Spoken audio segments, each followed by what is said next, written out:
decade, most successful franchise of the century. In a year that has been so improbable, the impossible has happened. Left in the game, do you believe in miracles? Yes! Unbelievable. And now, ladies and gentlemen, sit back, relax, and enjoy this episode of The Four, featuring Charlie Mager, Clayton Candela, David Gisburne, and Tim Gisburne.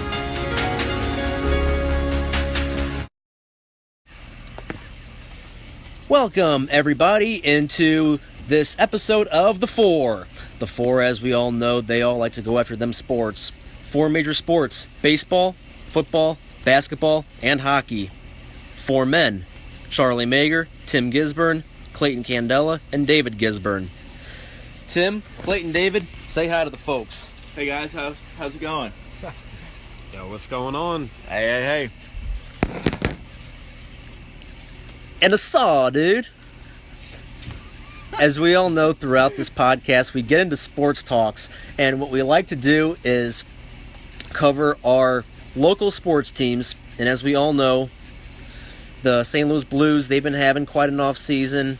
Washington Wizards, my personal team, they haven't really been doing much. The Chiefs, I'm not sure what to think about them. But most importantly, right now, gentlemen, I think are the Cardinals. Guys, let's think about the Cardinals for a minute. They missed out on the playoffs last year after making the playoffs 5 straight seasons with 1 world championship and 2 pennants out of that. Now, understandably, the Cubs had a remarkable team last year, and there's no question that they were going to win the division. It was a matter of getting the wild card, and the Cardinals missed out on the playoffs by 1 game to the damn Giants. And that just goes to show you that you can't start a season off 0-6, folks. The Cardinals started that season 0-6. And then they had to come back to St. Louis, and then ended up rallying 2 out of 3 wins, I think it is. But there was no going back. And so this season, much of the same would occur. The Cardinals at one point were 3-9 on Easter Sunday. The Cardinals were 3-9 after they got swept by the Yankees in Yankee Stadium. And I thought to myself, well, yeah, let's start thinking ahead toward next season and let's shift our attention over to the Blues, because the Blues were still in the playoffs at that time. And then all of a sudden they start rallying off some wins, and then right around late May, the Cardinals were in first place by about, I think they were like 5 games over 500 or so. And then they ended up just stumbling. They lost 2 out of 3 to the Red Sox. We all went to that game. You remember, Clayton? That was the infamous I left my ticket in the car game. Oh, yeah. Yes, it was. The infamous left my wallet in the cup holder game. Yes, had to go up to the customer relations to get it. Yeah. Yours was more panicking because it was in the middle of a bunch of people we didn't know. Whereas, okay, we got to go back and get that. Yeah, it's not what we wanted, but that is what happened. And then we snuck down, so we weren't even. I was wondering if we could get back into that section. That was a challenge of epic proportions, no doubt. No doubt. But aside from all of that excitement, the Cardinals ended up then losing to the Cubs. They lost the next series to the Cubs, and then by the All-Star break, they just kept falling behind. And then, of course, we get to the All-Star break, and what happens? Yachty hits a home run. Yachty hitting a home run representing the Cardinals in the All-Star game. Good job, Yachty. And Carlos Martinez did really good, too. Carlos Martinez was the only pitcher to go 2 innings. He didn't allow a hit, struck out 4. And, of course, leave it to a Cubs pitcher to blow the game for the National League. Indeed. Yes, I had to say that. They were proud moments for the Cardinals, Yachty, and Carlos Martinez. Good All-Star moments.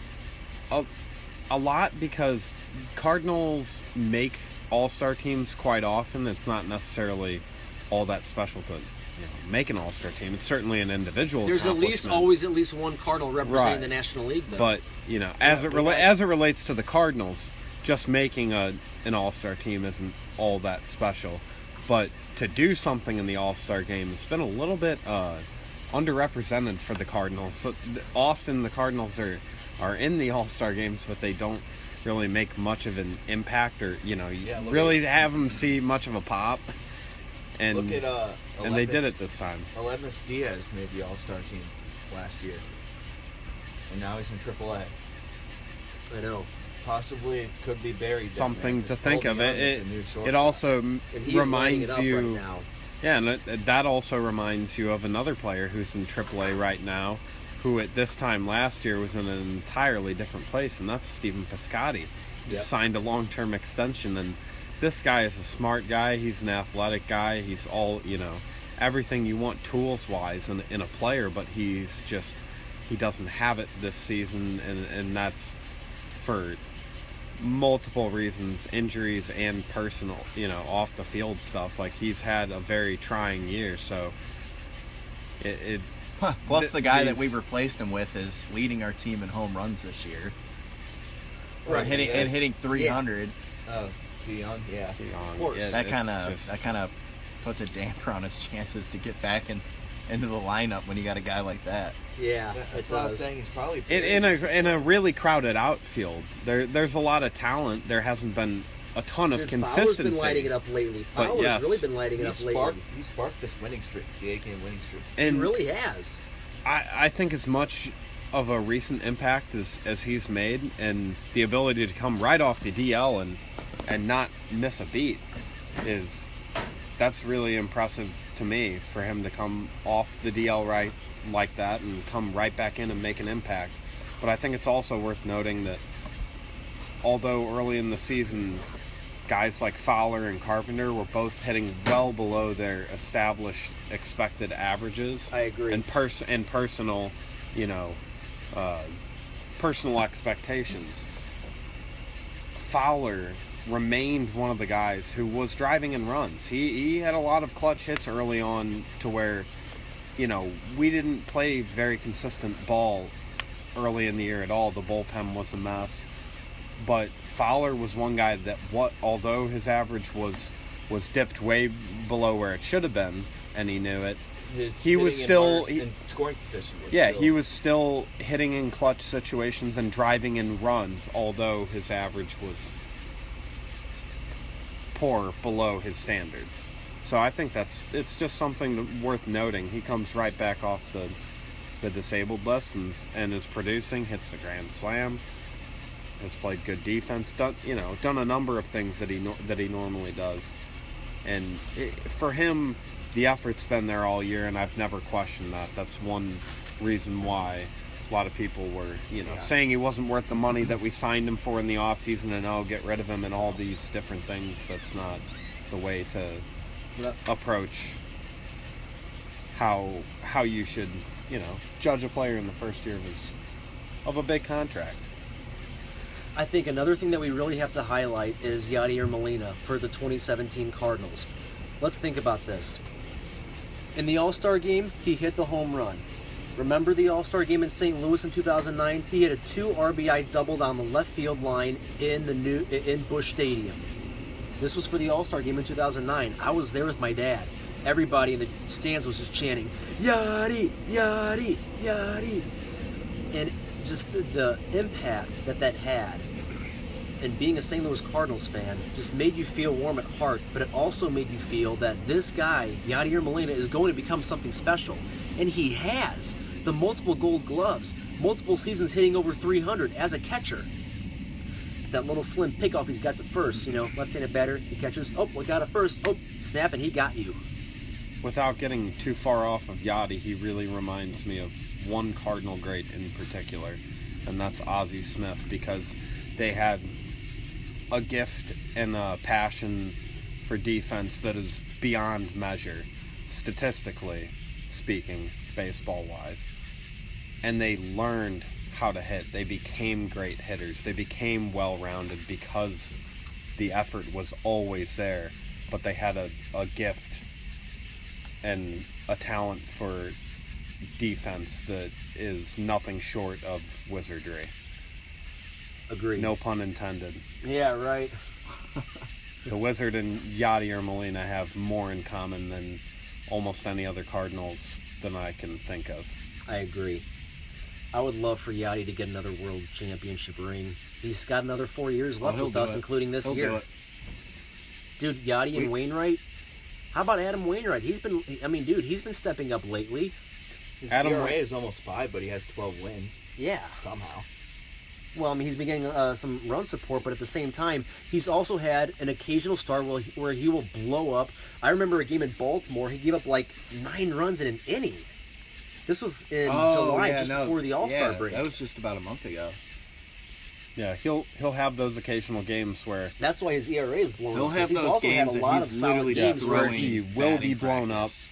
up, and he's just not on his game the way he would have been in years past. But those starts are very few and far between. The majority of the time, Adam Wainwright, is going to give you a fighting chance to win every time he steps out on the mound, just because of his pedigree, and enough of his stuff is generally still there to compete at this level. And he knows how to hit. Yeah, he does know how to hit. He knows how to help Pitchers lead- himself leads out league at the plate. in RBIs as a pitcher with 12. Yeah, when you can help your own cause, that brings the margin back in your favor a lot. And to think about it, he's on track to get 15 wins this season, potentially. He just needs 3 more wins for He another could do month it. and a half. He only has 5 losses Yeah. somehow with the Somehow. The reason why floated ERA of like 4.8. the reason why he's got an ERA so high is because he's had those occasional outings where he's blown up in like in the early innings. In the games that he's winning, he's not going 8 or 9 innings. He's going 6, maybe 7 innings. He's not going as many innings as he has in years past. He's not pitching as many complete games in years past. And his But- strikeouts are down. His strikeouts are down too, but he's still staying effective. He is still staying effective, and I am the time. all supportive of Adam Wainwright right now, guys. Bear in mind, he's 36 years old right now, and he's still pitching in the big leagues, and he could still get 15 wins in the big leagues. He doesn't have the stuff that he once had, but his compete level remains. He's got that Chris Carpenter-like mentality, I feel like. I feel that Adam Wainwright would be a great Game 7 World Series pitcher like Carpenter was in 2011. Ooh, I'd rather have Carlos. You'd rather have Martinez in Game 7? yeah. Oh, dude, I'd rather have Wainwright in Game 7. I'd rather No, have... he's not. Here's the thing. Carlos is the number 1 pitcher on the staff right now.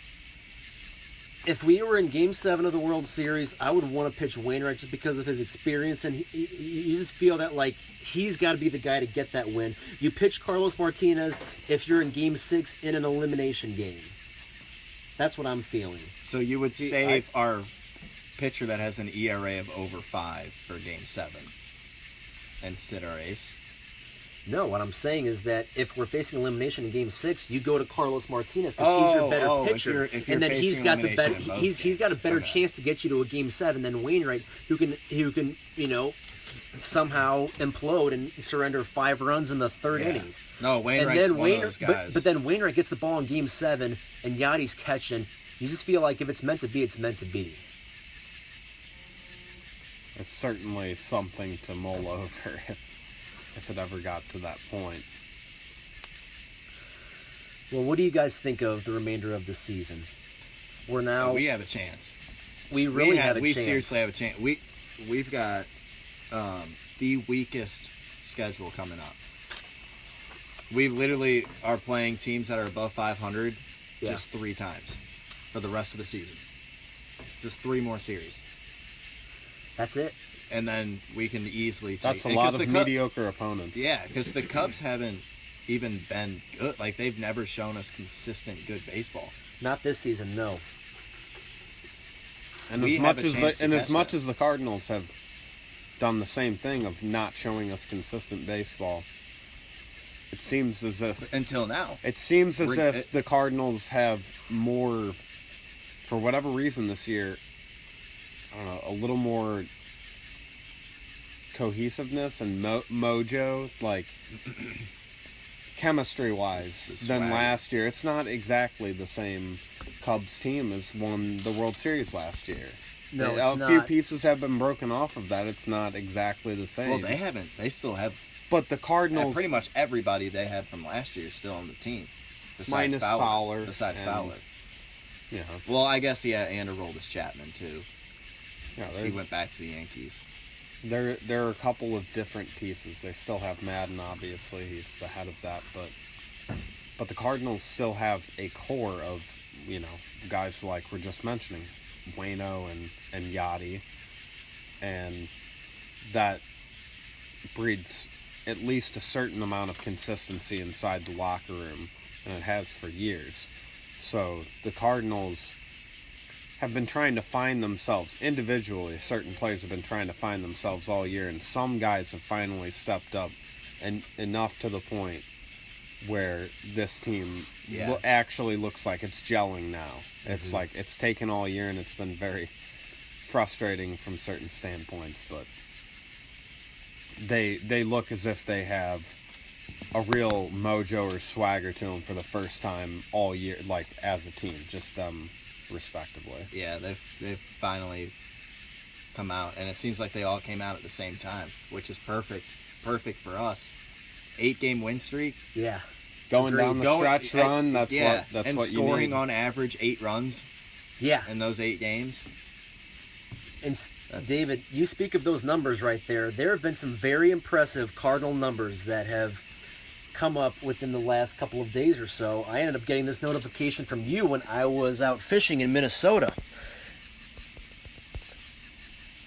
What happened was the Cardinals ended up going on this 8-game winning streak over the last week, and they've matched several numbers that have not been matched since this one special year in Cardinals history. Now, this one year in Cardinals history is one that we clearly will never forget, and it was also a season in our lifetime. I'm not talking about the 30s or the 40s or the 60s. We're not that old.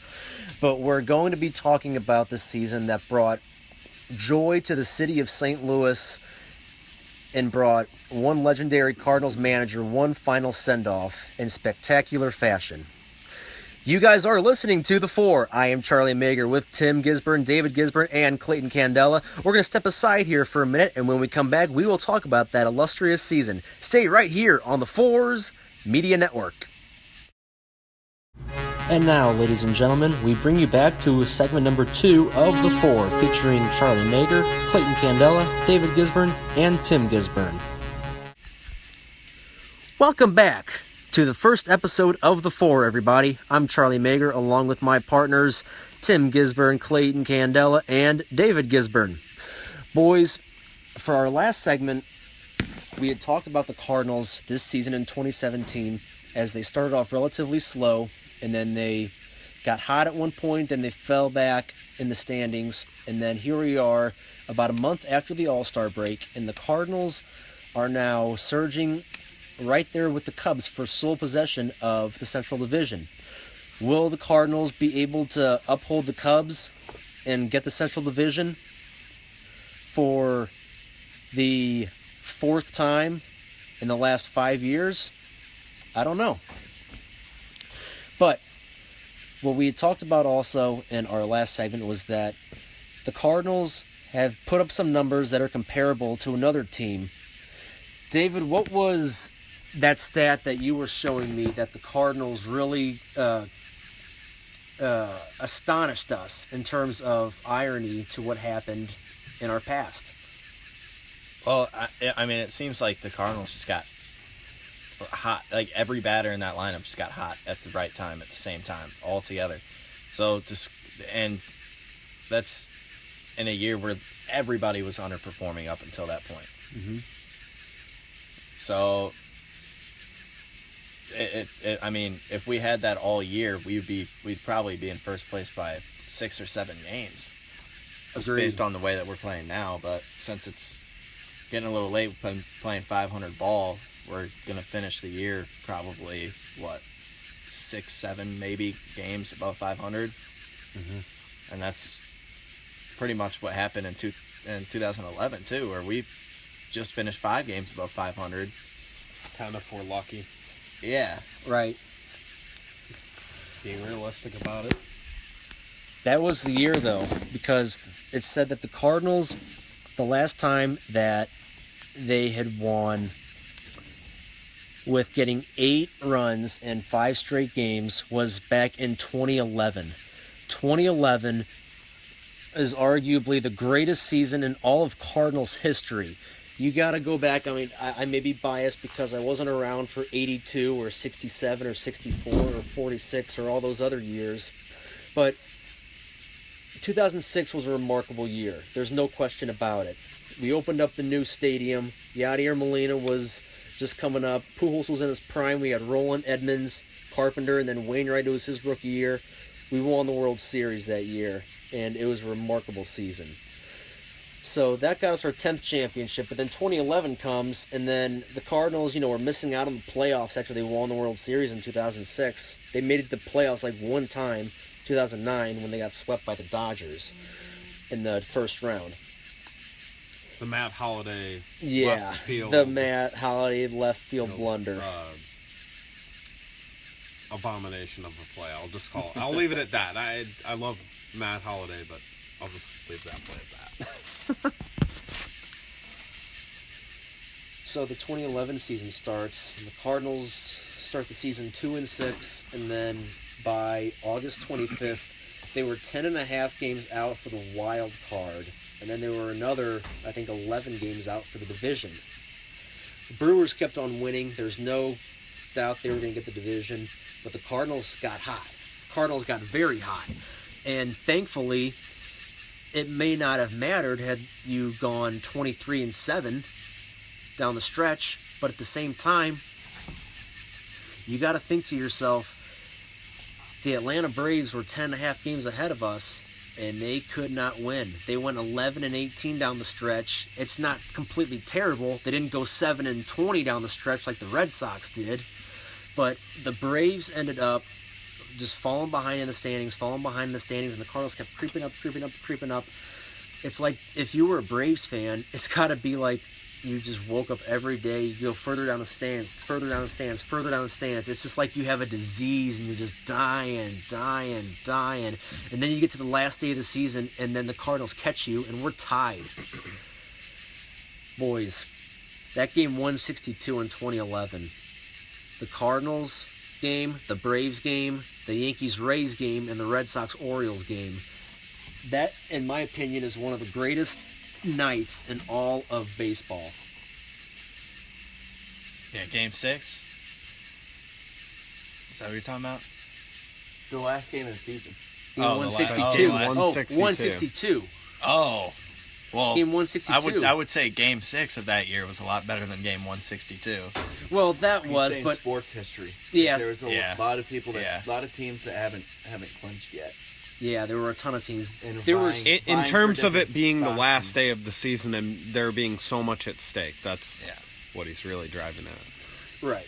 So the Cardinals end up winning that game 8-0 against the Astros to get to 90 wins on the season. So now they're a half game ahead of the Braves, and if the Braves lose, the Cardinals are in. And then they go into the clubhouse to wait and just watch the Braves game. And I remember that game. I was in Tampa. The Cardinals easily won. I was like, okay, great, had some dinner, and then I just kept watching the Braves games and saying, come on, Phillies. And then the Braves lost 4-3 in extra innings to end their season with 89 wins. Cardinals sneak into the playoffs, roaring with confidence. Well, we had to play Atlanta in the wild card game. No, dude, there was not a wild card game. No, this was 2011. 2012 was the wild card game. Yeah. That was when the wild card game was first initiated. 2011 was the last season that the wild card meant you just had to have a better regular season record. So the next year it was implemented. Yes. So the Braves virtually got screwed over Right. back-to-back years by the Yeah, Cardinals. ironically, but the first year it was entirely the Braves' fault because they just couldn't win down the stretch. And the second year it was more They had a better record than us in that game. umpire questionable Infield fly. error, if you want to call questionable error, whatever you want to call the the call itself, the moment itself. I gotta say, that's pretty typical, though. The Cardinals normally get those calls. The Braves never get the calls. Honestly, the Braves never get the calls. From all that I've watched during the Bobby Cox era, the Chipper Jones era, the Braves never get the calls. They just don't. I am sorry for you if you are an Atlanta fan, by the way. I'm not going to bring up what just happened 7 months ago, but... We'll open up old wounds for you. Yeah. Braves are out of the playoffs, Cardinals are in, and then, of course, later that night, the Red Sox lost to the Orioles, and then, 5 minutes later, Evan Longoria hits that walk-off bomb to send the Rays into the playoffs. They came roaring back, and the Red Sox collapsed. And then the Cardinals played the Phillies in that first round of the playoffs. Now, the Phillies won 101 games that season. They were a remarkable team. And the Cardinals come in, they lose game 1, they'd fall behind 4-0 in game 2, and they come back to win that game. And then after they won that game, Clayton, 5-4 in Philly to tie the series at 1. How did you feel about the team coming home with the series tied now? You're playing the best team in baseball. Now you have the home field advantage. I feel pretty good if I'm the Cardinals. I think that I'm in a good position relative to what I could be. So that's my my general thought on the matter. Tim, what was your greatest highlight from that Cardinals-Phillies division series in 2011? The last Game 5. That's right, man. When the two buddies, Roy Halladay and Chris Carpenter, went head-to-head. And Carpenter, they actually went fishing in the off-season that year, but Which is a great little side note. Yeah. Oh, yeah. No, they were really good friends. But Game 5, when Carpenter went the distance. Carp versus Doc. Against the Doc. A pitching duel. That people can only dream in the of. playoffs. Yeah. Unprecedented in the Two playoffs. Cy Young winners in Yeah. an elimination game, final game of the series. Yeah. Throwing Against every the guy ounce. that you go on fishing trips with. And Yeah. the one run that was scored in that game was the very first inning. Yeah. The two batters into the Yeah. game. Two batters Rafael in. Furcal led that game off with a triple. And then after that, just zeros across the board. Yeah. Skip Schumacher drove him in on a... Zero room no-out for double, error and in then, that game. Zero room for error I remember from either pitcher. I remember in the fourth inning, the Phillies threatened. They had first and second, 2 outs. Raul Ibanez hit a shot to right. I did not think it was going to be a home run. I was actually watching... Dude, I was watching that Game 5 with a bunch of Phillies fans in Tampa in their dorm room. I was the lone Cardinal fan there. And there were 7 or 8 Phillies fans, half guys, half girls. Good-looking people, by the way. They were a lot of fun. But that entire game, I was sitting in my chair like this with my hands clenched. My eyes were glued to the TV, and I remember overhearing my friend Jake Kaufman. Jake, if you're listening, how's it going, by the way? He ended up saying, dude, Charlie is going to just try and get out of this room safely if the Cardinals win this game. And I was like, shit. Dude, Well, because that was supposed to be the Phillies' year. They finally got good. And I think at mid-season, they traded for Roy Oswalt, didn't they? Didn't they trade for him at the deadline? And then they had Cliff Lee, Roy Halladay, and then Roy Oswalt. And Cole Hamels. And everybody in Philadelphia was like, you are not getting past those 3 in series. Cards can't beat four aces, they were saying. And they had Cole Hamels. Year. Yeah. And then they won Game 1 with Roy Halladay, lost Game 2 with Cliff Lee, won Game 3 with Cole Hamels, lost Game 4 with Roy Oswalt, and then lost Game 5 with Roy Halladay. Yeah, and then to get to that point of just losing in Game 5 to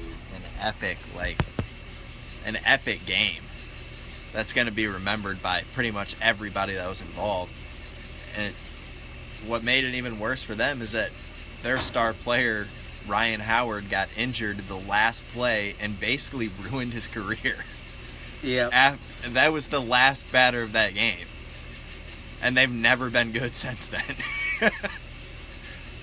It was I feel like Philadelphia's. the Cardinals have that curse on teams. That is though. that They is do.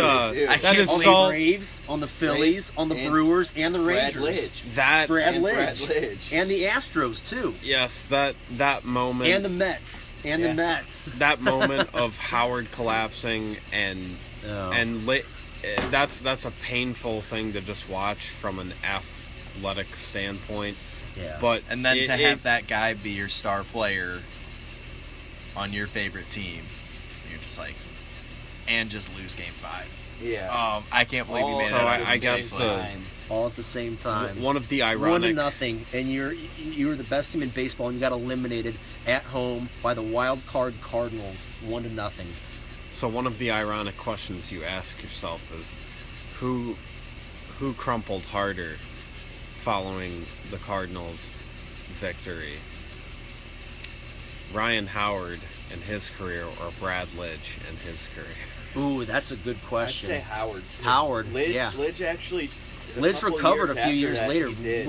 It did take him a few years. It took him though. a few years, but It he was did. perfect that season. It with the Phillies, did. though. He was It perfect took him- with the Phillies, though, it took that him a little season. while. Lights out. I mean, okay, yeah, 3 years, that could screw with your brain for a little bit, but it's remarkable that Brad Lidge was able to come back. Ryan He Howard did has come not back come to be a back, good and relief neither have the pitcher. Philadelphia Phillies. That's true. That And was- and Howard has struggled the entire rest of his career just to even got just hit released by 200. Atlanta, I think. He couldn't even hit 200. That's just been his battle. His average has never His quite career's- been there, and it's He's- more abysmal than ever. He's getting older too, so I think his career's probably done. He never really did recover from that. No, he and never it's did. and it's a shame because it is a devastating injury, and you would like to see most of the time. It's like you want to see a guy, or all of the time you want to see a guy come back from it, but most of the time they just don't come back the same. So It's you're just- hoping that in a great athlete like Ryan Howard, he does have the ability to come back, and he's from St. Louis too, and he's a good he's a good guy overall. So everything inside of you wants to pull for him to come back and make some kind of success out of the rest of his career. It's just unfortunate it never happened for him. It never really did, and unfortunately not only did Howard never recover, of course, we said the Phillies have never recovered, but back to that postseason, the Cardinals would move on. Phillies would be devastated with the loss, but the Cardinals were moving on to the NLCS. And they played the Brewers that year, and the Cardinals beat the Brewers handily in 6 games. They won the 6th game 12-6.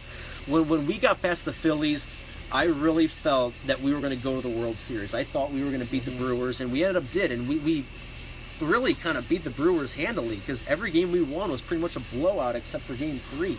Yeah, that's why I thought if we could beat the Phillies, we could go all the way because we were the wild card team and the Phillies were the number 1 team. Yeah, and we So took if down we the could best. if we could get them out of the way, that's our toughest challenge right there. But then our greatest challenge still laid ahead. Because that World Series, we played the Texas Rangers. The Rangers weren't as good as the Phillies, but they still had 96 wins. The Cardinals only with 90 wins. So, but because the All-Star game still mattered in 2011, the Cardinals had home field advantage because the National League won the All-Star game that year. It was down in Phoenix. And that was the last year, or one of the last years, that the National League won it, because the American League has been on Yeah. The National League streak. last won in 2012. Tony La Russa was managing that the year last. because that was after 2011. Yeah, so it That's was the last time they year won. after. Yeah, the year after we won it, that was the last year that the National League won it. So we were fortunate to have.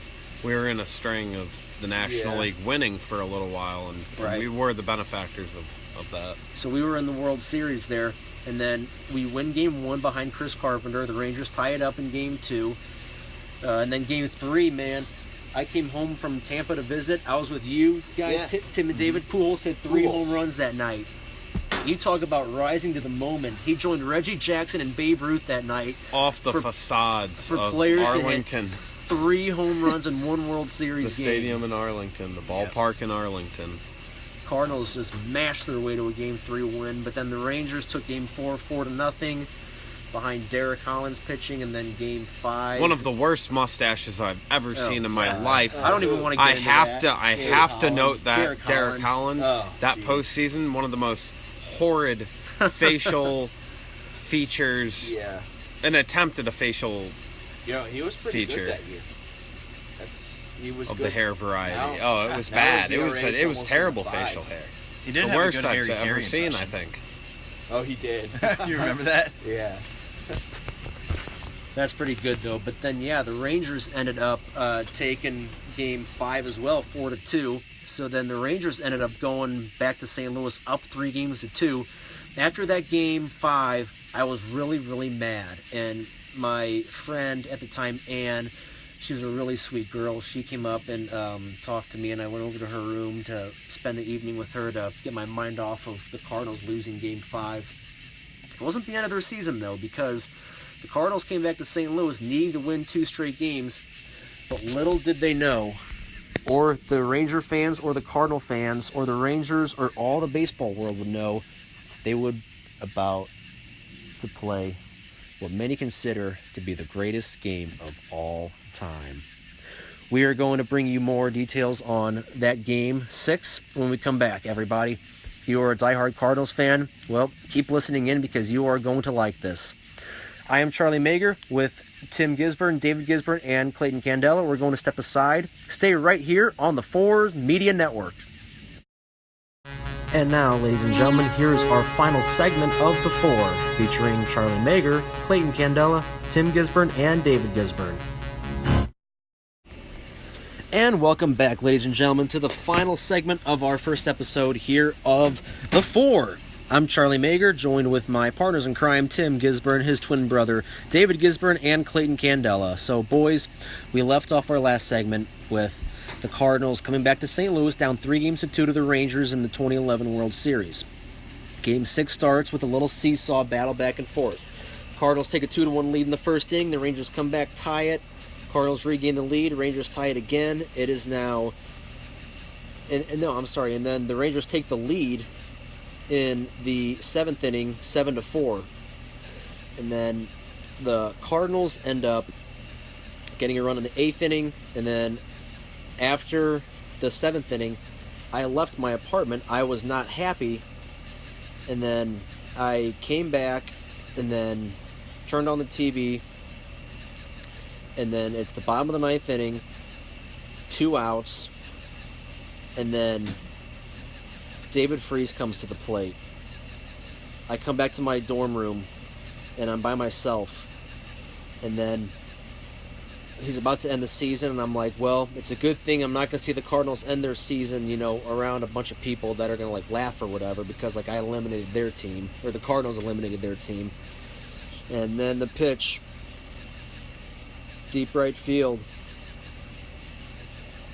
And then Clayton, why don't you take this one away? Going back toward the wall. We will see you tomorrow night. Well, that was the game-winning home run. Don't forget the triple. That was not "We will see you tomorrow night." Right. That was the Oh, 2 I remember. RBI Wait for triple. it. It's going back toward the wall. Cruz can't find the wall. It's off the wall. He can't catch it. Yeah, Freeze, motoring around the bases. He will head for third. It was, Here comes Bergman. and it was Has tied. It was Tim McCarver that goes, in a no doubles defense, the Rangers allow a triple. Yeah. That was awesome. So they tied it there. I was going crazy, and then I'm sure we were all going crazy, weren't we? Yeah. Tim, where were you for that? Oh, I was sitting at home. David, were you at home with them? Yeah, Yeah, it was us and that had to have been me, you, and my dad just sitting in the basement. that had to have been the second loudest. I think we all just had a feeling that it wasn't over. No. The team Not had at no all. clue. We never got anxious or worried that we were about to lose the Rangers in the World Series. I think we were all just kind of waiting for something good to It happen. just felt like that kind of season. Like we've been fighting back the whole season. So we had the most comebacks by any other team after the 8th inning Yeah, we did. that year. So I was just thinking, we can do it again. And they did. And they tied it and sent the game into extra innings. And then Josh Hamilton hits a 2-run homer. Jason Mott to give the Rangers a 9-7 lead. So we go to the bottom of the 10th inning. My roommate and his buddy came back to the room actually after the 9th inning, and they're like, "Charlie, aren't you so pumped?" And I'm like, "Yes, I cannot believe this." And then we go up to my friend's room to watch the 10th inning. And after the top of the 10th, I really did not think it was over after Hamilton hit that home run. I thought that if we held the Rangers to only 2 runs in that inning, we would come back to at least tie it. And then sure enough, David, why don't you take away the bottom of the 10th inning with the Rangers up 9-7. The first 2 Cardinal batters get on, and then it was John Jay with the classic opposite field slap of the baseball. The slapper, the vintage Jay hit. Just drop it right over the third baseman's head every time. And then Daniel Descalso followed that up with a single to right, and I was like, holy hell, we could do it. We could do that. At that time, we had the top of our order coming up after them. When at the pitcher spot, he had to bunt him over. Oh, did they bunt him over? Yeah, the pitcher spot bunted them over. So then you have second and third, 1 out, and then Ryan Theriot had an RBI ground out to make the score 9-8 with a runner at second and 2 outs, and then they intentionally walked Pujols, and then Berkman came up. Berkman came up with the single. Berkman was always clutch. That was awesome. Down to our last strike again. Yeah, twice. Within 2 innings. That was Berkman's last year, wasn't it? No, 2012 was. Oh, it was. Then he went back to the Yankees. It was his last. 2012 was his last year with the Cardinals. Yeah. And then he spent 2 years with the Yankees, I think. Yeah. And then, so Berkman ties it. It's now 9-9. And then after Berkman tied it, I knew at that point we were going to win. There's always these omens in baseball when you feel that something either good or really bad is going to happen. You either want to run away in the other room and close your eyes, or you want to stay because you know it's going to happen. I couldn't take it when we went to the 11th inning. I walked out for the top of the 11th, and I came back in, and there was a commercial, and I said, "Did the Rangers score at all?" And he said, "Nope, we're going to the bottom of the 11th." And I'm like, "Thank you." Yeah, then, after they scored those 2 in the bottom of the 10th, I was like, yeah, it's pretty much over. Imagine feeling like the Rangers, like you literally are like, we cannot put these guys away. No, we can't. And when we came back again, they're like, we're just not winning this fucking game. That was Buck's call after Berkman singled in the tying run. They just won't go away. Yeah. And then freeze. Bottom of the 11th. 3-2 pitch. Pitch goes to Freeze right down the middle. And he swung. And he didn't miss it. And he smoked it to dead center. For arguably the biggest home run in St. Louis Cardinals history. Take it in, folks. That does have to be the biggest home run in Cardinals history.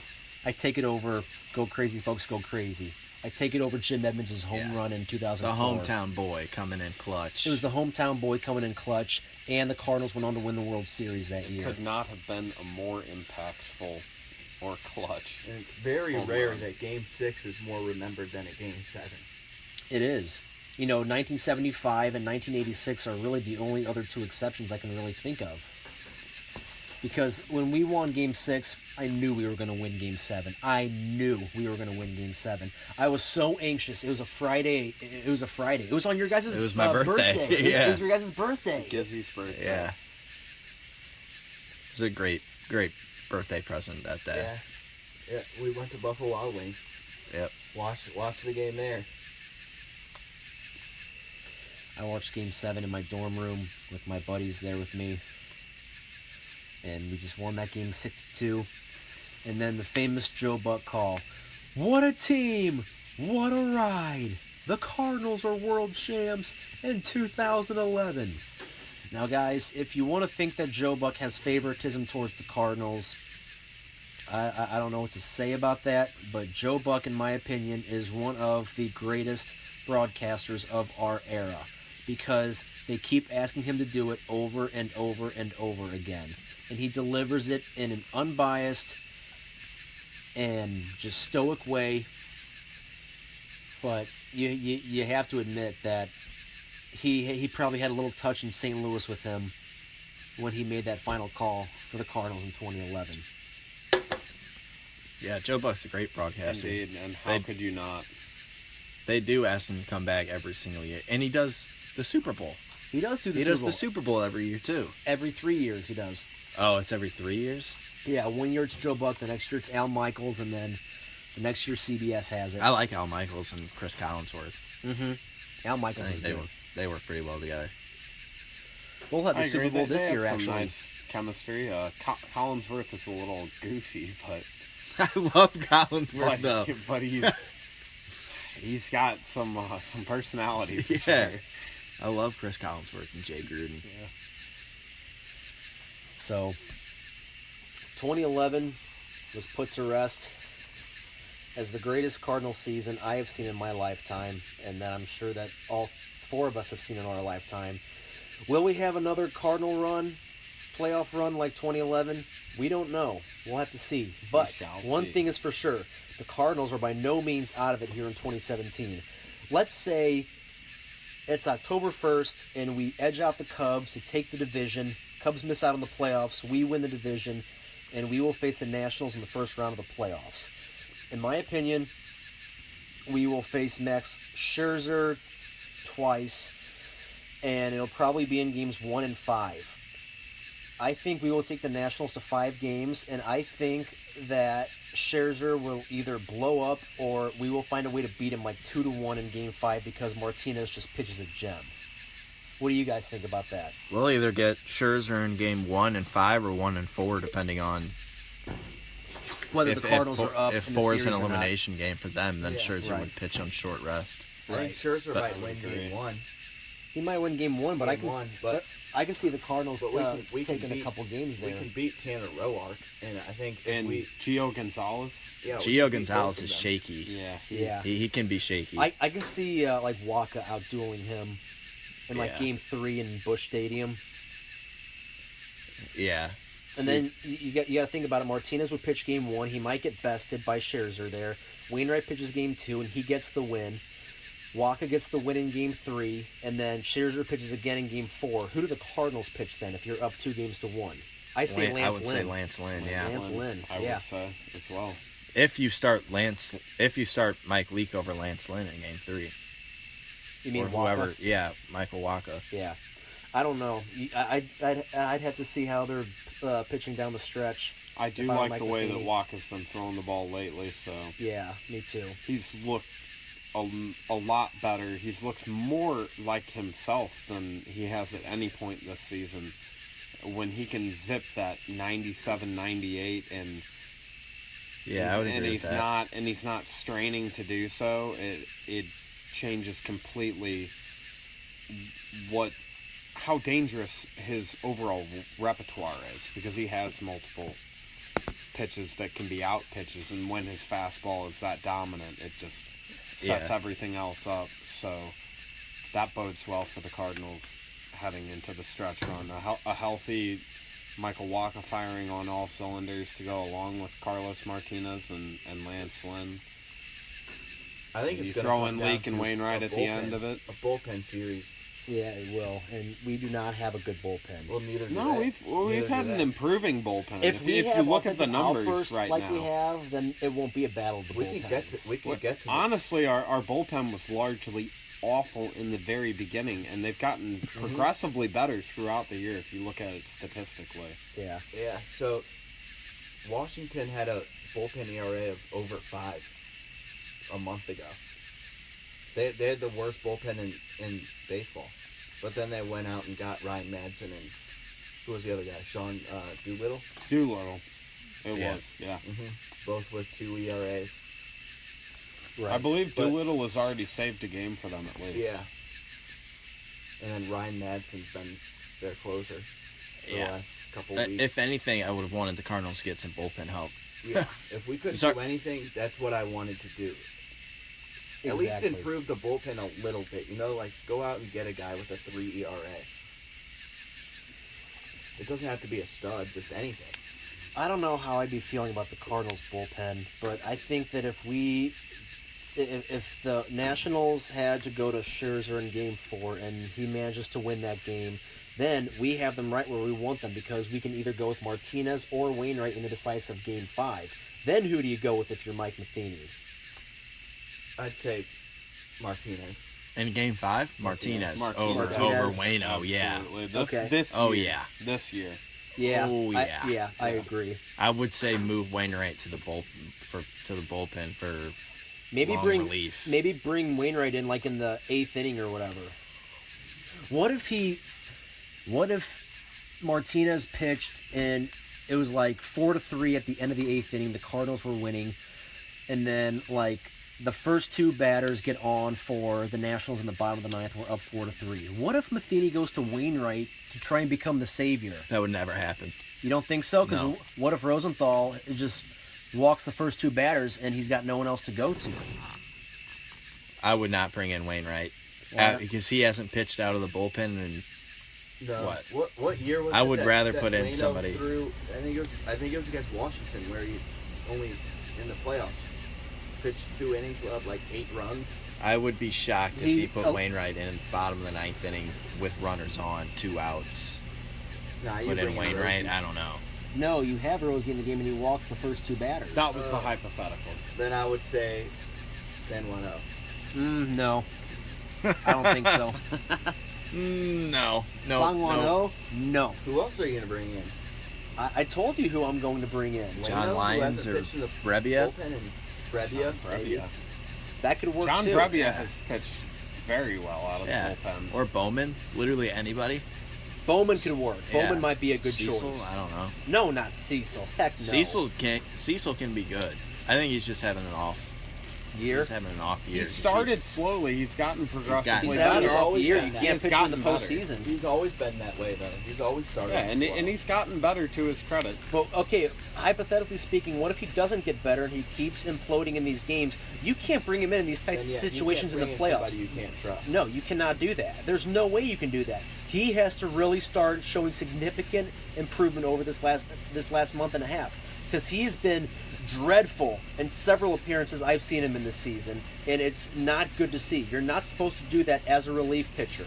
If you're a middle relief pitcher, you're supposed to get them 1, 2, 3. If you allow a couple of base runners, just don't allow them to score. Keep the ball down. That's what you're supposed to do if you're a relief pitcher, unless you can throw 103 miles an hour like Aroldis Chapman. But then let's say we do get past the Nationals and then we face the Dodgers. Yeah. The Dodgers are on a pace for a record-setting season potentially. People are saying that they're better than last year's Cubs. That's going to be rough. I think if in that series, I think if we can shut down Chris Kershaw. Taylor, well, I'm saying bad. They're off. Oh, yeah. If we can shut down Chris Taylor and Justin Turner. Cody Bellinger, not even just Cody Bellinger. Cody is the Bellinger big, needs to be the big one. Yeah, He's the big home run hitter. yeah. So he can change a game in one swing of the bat. So if we can shut him down, I think we have a good shot. Yeah. I would agree, You know? and to add to that point, if there's any team who would be in the playoff dance who could nullify one of the biggest assets that the Dodgers have, it'd be the Cardinals. And I say that in reference to Our playoff history with them. one Clayton Kershaw, whom the Cardinals just somehow happen to have his number, especially if they play in the playoffs. Yeah, they do. And it's just one of those things you don't really understand why. The guy's one of the most dominant pitchers in all of baseball, but for some reason the Cardinals, over a number of different years and different teams, have been able to get to Kershaw Yeah. in a way that other teams haven't. And You don't know how long that's going to last. yeah, though. and it's he baffling. could but easily hey, get but tired of hearing people say that, and then just come out and pitch It's a baffling, but one-hit at the shutout. same time, that's one glimmer of hope if you indeed have to face Right, the right. Dodgers. If we face the Dodgers, we probably face Kershaw either in games 1 and 5 or 3 and 7. I don't think they throw Kershaw games 2 and 6. I think what would happen is they got to have that Kershaw They gotta put Darvish. Kershaw in there twice. Yeah. Well, no, Before game 7. and then bring him in relief in game 7. You think? You could start him on 3 days rest like Carpenter. That's true. Who would the Cardinals' rotation be then? I guess for game 4, if Martinez pitches game 5 in Washington, you throw Wainwright game 1 and Waka game 2. Yeah, and then Martinez on game 3. Yeah, and then Lance Lynn, depending on how he does in his division series start, pitch Lance Lynn in game 4, and if you weren't happy, then pitch Mike Leake. Yeah. And then you have Wainwright going game 5, Waka game 6, and then Martinez a potential game 7. Lance Lynn has been pretty dominant in his last couple outings. He got kind of screwed the last outing that he had, the errors behind him. But he still was able to pitch out of some pretty big jams. I mean, he is one of the most underrated players. I don't get it. I don't understand why he's so underrated. Both highly underrated. So, no one knows what's going to happen there with the Cardinals, but one thing we know is for certain, they still have a chance to make the playoffs, and who knows what can happen if they somehow manage to get past the Nationals and miraculously beat the Dodgers, who are going for over 100 wins this season, certainly. We're going to see what happens, but that's why baseball is the greatest of them all, because it is a marathon. 162 games. We're only on August 13th. So, everybody, that will wrap up this episode of The Four. Thank you very much for listening in to us. Until next time, I am Charlie Mager, along with my partners Tim Gisburne, his twin brother David Gisburne, and Clayton Candela. Boys, give a final send-off. See you guys. Thanks for watching. So long. Later, boys. We will see you tomorrow